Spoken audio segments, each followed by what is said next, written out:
Hi, my name's Lisa Wren and I'm an accredited practicing dietitian.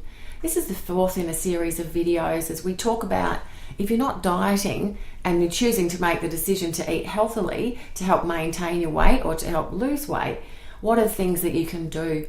And I think one really important point that you need to focus on when you're eating healthily for weight loss or eating healthily for weight maintenance, or just eating healthily, is the importance of breakfast.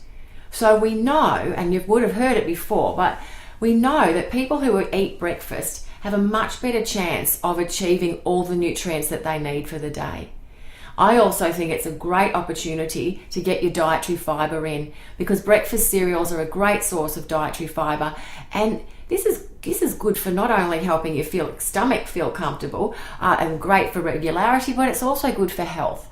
So we know that there's a lot of nutrition reasons for eating breakfast, but how does it actually help with weight loss and weight maintenance? So one big point is if you're eating breakfast, you're less likely to be starving by mid-morning. So you know that feeling if you're running around in the morning, have skipped breakfast, and then come 10:30, 11 o'clock, you get really, really hungry. And that's, as we said before, that's when you grab those quick cakes or the coffees and the biscuits and those sorts of less nutritious foods. So there's quite a good number of reasons for having breakfast each day, but a really important one, and you certainly would have heard this before, is that breakfast is called that because it breaks your fast. Now the problem with not breaking your fast is that your metabolism can actually be affected. So instead of happily whirring away, it actually starts to slow down, and anything that you do eat is stored as fat for the next time that you starve yourself, basically. So breakfast has a really important function in helping keep your metabolism going along at a nice pace so that it helps with weight loss as opposed to weight gain. It's often a mistake because people think, okay, I've got to lose weight, therefore if I don't eat, it's going to be much, much better. And if people also get concerned, if I eat breakfast, I get hungry. And I think that's actually a great thing. If you're getting hungry and getting in touch with your hunger, and feeding yourself appropriately with useful size snacks and meals, then it really does help keep your system going.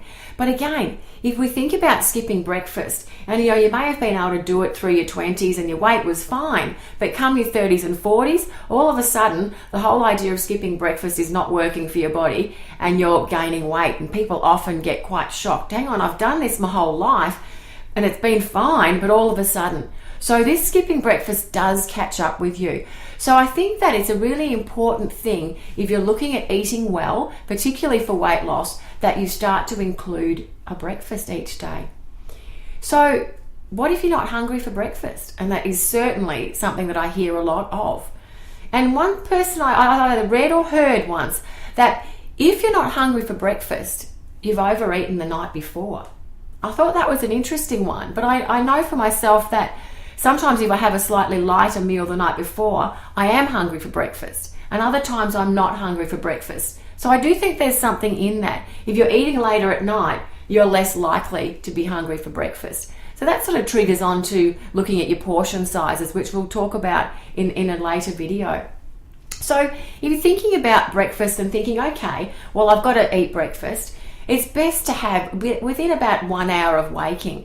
And again, you've got the ideals of what a great breakfast may be, but what you really need to think about is what could I stomach at that time?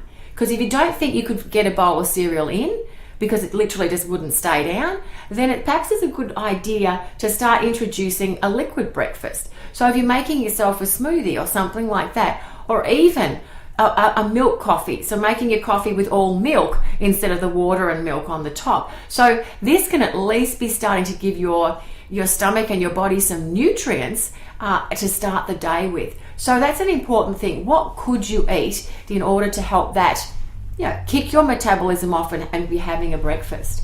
So some examples of a great breakfast are high fiber breakfast cereals. So this is where you get a lot of good dietary fiber in. The other thing is a piece of grainy toast with some baked beans or an egg on the top. These things are also a healthy breakfast. Or yogurt and fruit.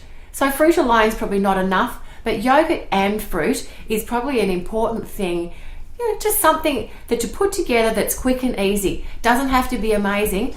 So what I would encourage you to do is to start thinking about, what can I eat for breakfast? What's it going to likely to be? What will fit into the routine? Because it really is an important start to the day, not only to break your fast, but to keep you making healthy choices throughout the day, as well as managing your hunger levels.